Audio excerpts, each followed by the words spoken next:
নমস্কার বন্ধুরা, বিক্ষোভের মিলল ফল। অবশেষে বাড়ল ডিএ, লটারি লাগলো সরকারি কর্মচারীদের।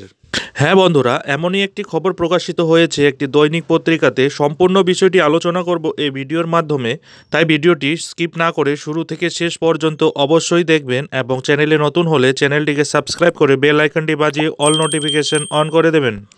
বন্ধুরা, অবশেষে কাটল ডিএ বা মহার্ঘ ভাতা নিয়ে জট।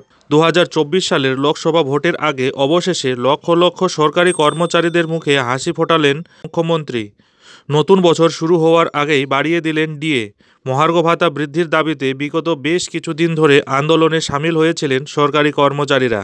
তাদের একটাই দাবি ছিল রাজ্য সরকারকে যেন তেন প্রকারে বাড়াতে হবে ডিএ বা মহার্ঘ ভাতা। তবে মনে হচ্ছে যেন এই আন্দোলনই শেষমেশ ঠিক কাজে দিল। অবশেষে সরকারি কর্মচারীদের দাবি মেনে নিলেন খোদ রাজ্যের মুখ্যমন্ত্রী। নিজেই টুইট করে জানালেন সেই কথা। ফলে রাজ্য সরকারের ডিএ বাড়ানোর সিদ্ধান্তের কারণে লক্ষ লক্ষ সরকারি কর্মচারীদের মুখে স্বস্তির হাসি ফুটেছে। সেই সঙ্গে সকলে খুশিতে লাফাতে অবধি শুরু করে দিয়েছেন। জানা গিয়েছে আগে ডিএর পরিমাণ ছিল 34%, তবে এখন মুখ্যমন্ত্রীর ঘোষণার পর সেই ডিএর পরিমাণ বেড়ে দাঁড়ালো 38%। হ্যাঁ, একদম ঠিকই শুনেছেন বন্ধুরা। সরকারের তরফে আরও জানা যাচ্ছে যে 2023 সালের 1 ডিসেম্বর থেকে কার্যকর হবে। আসলে পাঞ্জাব সরকারের লক্ষ লক্ষ সরকারি কর্মচারী এবং পেনশনভোগীদের নববর্ষের উপহার হিসেবে মুখ্যমন্ত্রী 1 ডিসেম্বর 2023 থেকে 4% মহার্ঘ ভাতা দেওয়ার অনুমোদন দিয়েছেন, যার ফলে মহার্ঘ ভাতা 34% থেকে বেড়ে 38% দাঁড়িয়েছে।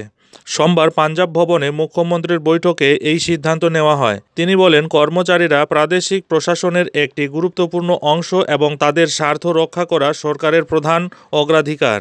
সোমবার বিকেলের দিকে টুইট করে পাঞ্জাবের মুখ্যমন্ত্রী ভগবন্ত মান বলেন, রাজ্য সরকারি কর্মচারীদের সঙ্গে একটা ভালো খবর ভাগ করে নিচ্ছি।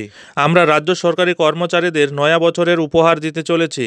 4% মহার্ঘ ভাতা বা ডিয়ারনেস অ্যালাউন্স বাড়ানো হলো, যা 2023 সালের 1 ডিসেম্বর থেকে কার্যকর হবে।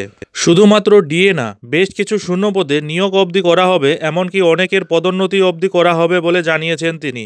পদোন্নতির মাধ্যমে সব বিভাগের মন্ত্রী পর্যায়ের শূন্য পদ পূরণের প্রক্রিয়া 2 মাসের মধ্যে নিশ্চিত করতে হবে বলেও কর্মকর্তাদের নির্দেশ দেন মুখ্যমন্ত্রী।